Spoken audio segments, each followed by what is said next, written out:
nosotros no aceptaremos la exclusión de nuestro pueblo de ese derecho. Mr. Gorbachev, tear down this wall.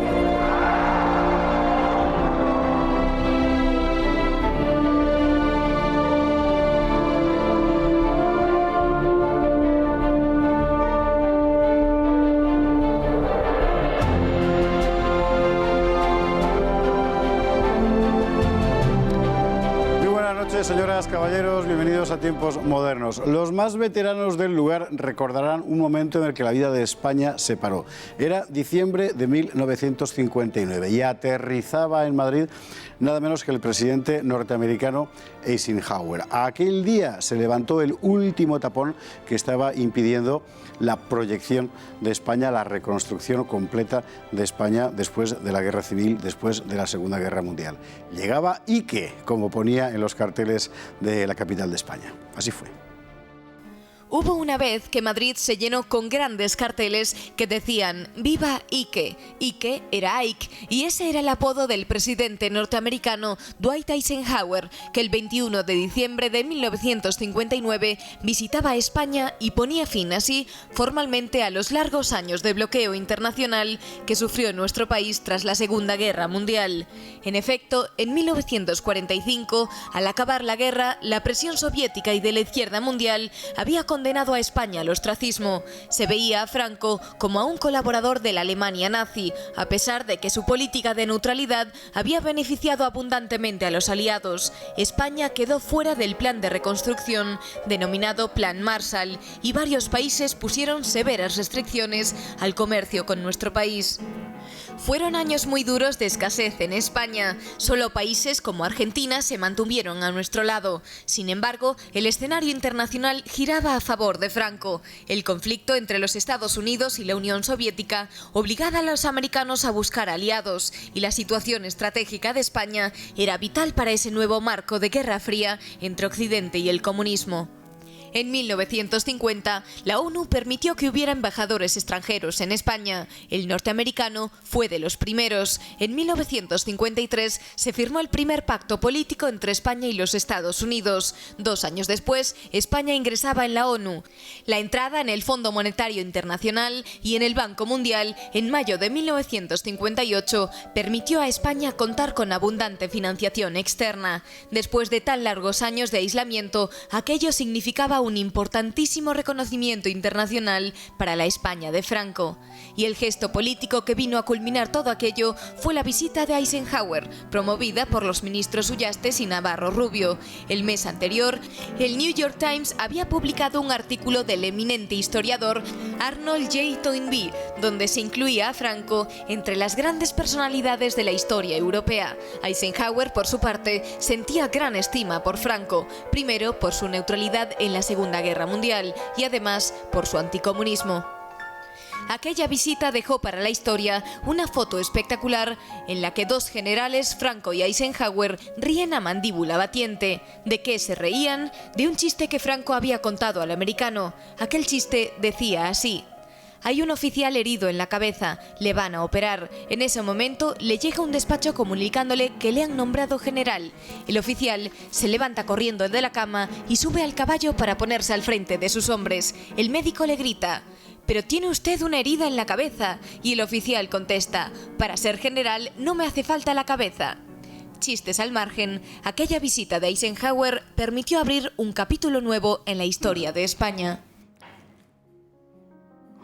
A aquellos 2 generales, en todo caso, cabeza no les faltaba. A ninguno de los 2. Juan Fluger, buenas noches. Muy buenas noches, es cierto. A ninguno de los 2 le faltaba cabeza y los 2 tenían claro que la relación entre Estados Unidos y España debía centrarse en la cuestión geoestratégica, en el freno en el Mediterráneo, en el mundo mediterráneo, al avance del comunismo en el pleno marco de la Guerra Fría. Empezamos por el principio. Durante la Guerra Civil, los norteamericanos han provisto al bando nacional, al bando de Franco, de petróleo. Es decir, no había una animadversión norteamericana hacia el bando nacional. Dato importante. Cuando acaba la guerra, y además conocemos bien la influencia del embajador Kennedy, etc. Bien. Cuando acaba la guerra civil, por así decir, el Estatuto de España prácticamente no existe porque empieza la Guerra Mundial, con lo cual los americanos están en otra historia. Y cuando acaba la Segunda Guerra Mundial, sin embargo, a pesar de que la neutralidad española ha sido decisiva para que los americanos pudieran desembarcar en el norte de África y entrar en Italia, España se convierte de repente en enemigo.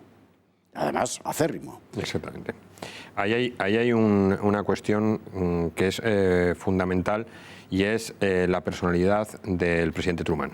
Truman, que es el de la bomba. Truman, que es el de la bomba. Las bombas, las dos, sí. Hiroshima y Nagasaki, ¿no?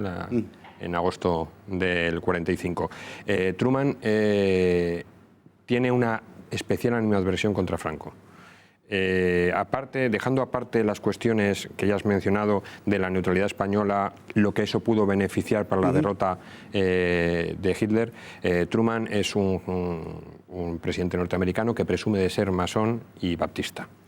La masonería en España fue duramente perseguida. Sí, un centro, de hecho, y además el hecho de que el catolicismo volviera a ser la religión oficial del Estado implicaba que todas las pequeñas confesiones, aunque fueran cristianas, quedaban apartadas, no prohibidas, porque realmente lo que se prohíbe, lo que no se puede hacer es el culto público y manifestaciones públicas de las religiones cristianas, otras sí quedan proscritas, y todo esto Truman lo toma como algo personal. Y es el error de un presidente que en lugar de gestionar geoestratégicamente la posición de España, los beneficios que podía darle, lo toma por lo personal o por lo masónico, que también puede ser que fuera la principal, y ataca, convierte al régimen de Franco en uno de sus caballos de batalla. Él quería acabar con el franquismo, con el régimen de Franco. Aquello en la práctica hace que converjan los intereses de la Unión Soviética, que evidentemente quería derrumbar el régimen de Franco, los intereses de la progresía mundial en Estados Unidos con la vida de Roosevelt y además los intereses objetivos, por así decir, de la política norteamericana, que en ese momento pasan a ser puramente ideológicos. Exactamente. Y a nosotros, España nos mete en un proceso de 10 años largos, o más de 10 años, de aislamiento feroz. Sí, son el aislamiento total y absoluto prácticamente del 45 al 53. Esos 8 años son de un aislamiento que España, pues salvo por la entrada de alimentos que viene de Argentina, que salva en gran medida del hambre a la población española, o por la poco que Portugal puede aportar, tiene que autoabastecerse, ¿no? Le obliga a una autarquía brutal, no porque fuera la intención del régimen establecer un régimen basado en la autarquía económica y la producción para... Que por otra parte a Franco era una idea que no le sentaba mal. Sí, no le preocupaba especialmente, pero sí es verdad que las condiciones en España no mejoraban por ese aislamiento total y absoluto. La pequeña apertura diplomática que se va haciendo poco a poco con acuerdos unilaterales le lleva a que otros países, sobre todo los países del entorno más mediterráneo, empiecen a abrir determinadas vías de comunicación y determinadas vías de contacto económico. Conviene subrayar que no estamos hablando de una cuestión, como se presenta tantas veces, de simpatía personal hacia el país, de otros países, sino que al final se trata de que sin créditos no puedes acumular capital, si no puedes acumular capital no puedes lanzarte un proceso de desarrollo, si no puedes lanzarte un proceso de desarrollo quedas condenado a comerte los garbanzos que puedes sacar en el huerto y poco más. Sí, claro. Que era la situación. Por eso en el año 53 empieza a mejorar la situación, por los acuerdos que se firman entre Estados Unidos y España, que no le queda más remedio a Truman que empezar las negociaciones, aunque quien los firma realmente es Eisenhower. Eisenhower ya marca un punto de inflexión en la política norteamericana. Eisenhower viene en ese momento de ser gobernador militar de Berlín, pero en el lado de la ocupación americana. Ha pasado por una etapa intermedia. Eisenhower es gobernador militar de Berlín hasta el año 51 y del 51 al 53 es el alto mando militar de la OTAN. O sea que viene de la guerra pelearse con los viene de pelearse con los comunistas desde que acabó la guerra. Claro, Eisenhower es un militar que cuando está en plena, es un destacado militar durante la Segunda Guerra Mundial, claro. Es uno de los que entra tras el desembarco de Normandía y dirige el máximo autoridad de la toma de Francia, la liberación de Francia y la toma de Alemania por el oeste. Y luego es el gobernador militar de Berlín, del sector controlado por Estados Unidos. Y ahí conoce de primera mano las barbaridades y las atrocidades que sobre su propia población cometían el régimen comunista implantado en el sector soviético.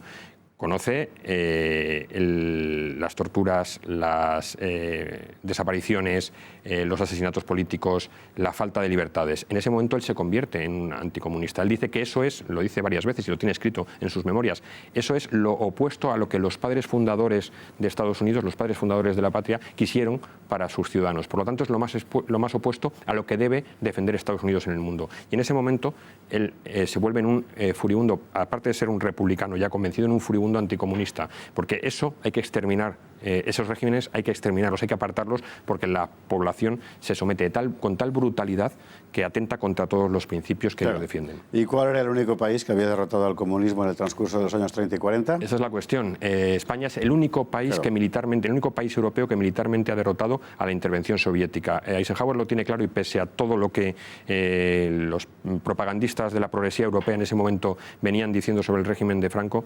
sobre la guerra civil, la URSS se volcó en la guerra civil. La URSS pretendía que la primera expansión fuera a ser una amenaza evidente. Nos quedan 2 minutos y medio de programa y yo te querría preguntar lo siguiente.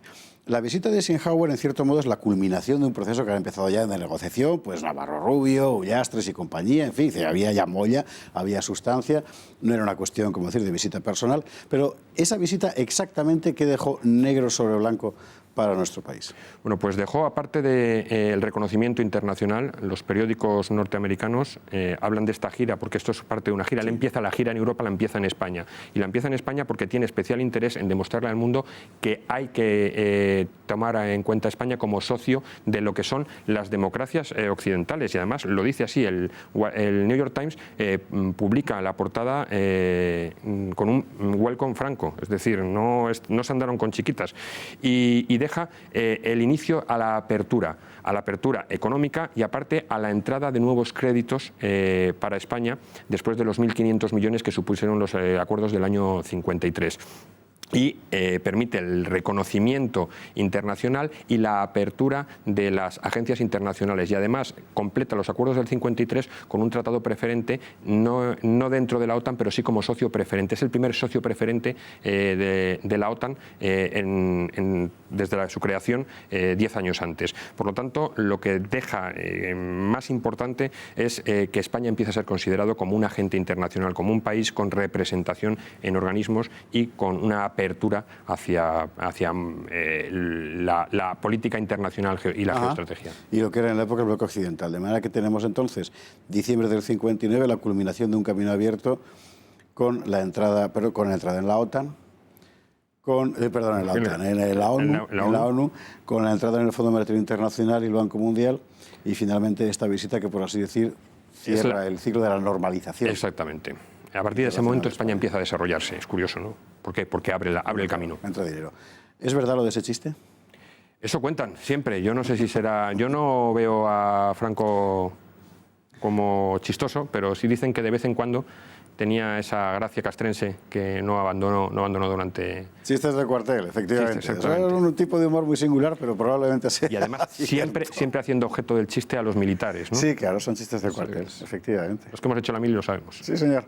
Generales sin cabeza, en este caso generales con cabeza política, los dos, Eisenhower y Franco, un encuentro fundamental en aquel mes de diciembre de 1959 que, por así decir, culminó el proceso de normalización exterior internacional de la España de Franco. Juan Fluker, como siempre, muchísimas gracias por estar aquí. Gracias a ti. Y hasta el próximo día. Y a ustedes, muchísimas gracias, muy buenas noches y viva Ike.